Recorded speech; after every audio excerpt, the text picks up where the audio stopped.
Hi everyone! Welcome back to the channel. In today's video, we'll be showing you how to easily add a watermark to your Microsoft Word document.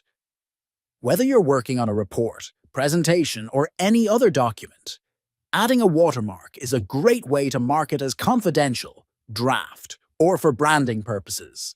Let's dive right in. First, open the Word document where you want to add the watermark. If you don't have one open already, go ahead and create a new document. Next, navigate to the top of the screen and click on the Design tab.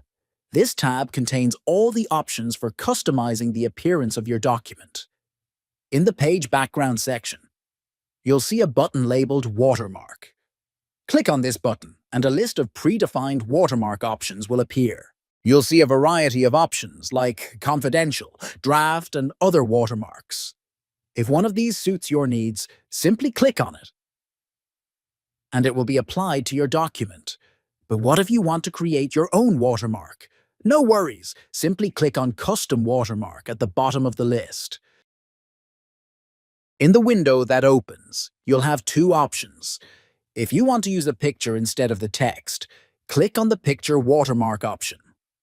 Then, click on Select Picture and browse for the image you want to use, or add text as a watermark. To do this, select the Text Watermark option. You can then enter the text you want, such as confidential or draft. You can also customize the font, size, and color to match your preference. When you're happy with how it looks, click Apply. If at any point you decide you no longer want the watermark, simply go back to the Watermark button in the Design tab and select Remove Watermark. And that's it. You've successfully added a watermark to your Word document. It's a simple but effective way to protect or label your work. If you found this tutorial helpful, don't forget to give it a thumbs up and subscribe for more useful tips and tricks.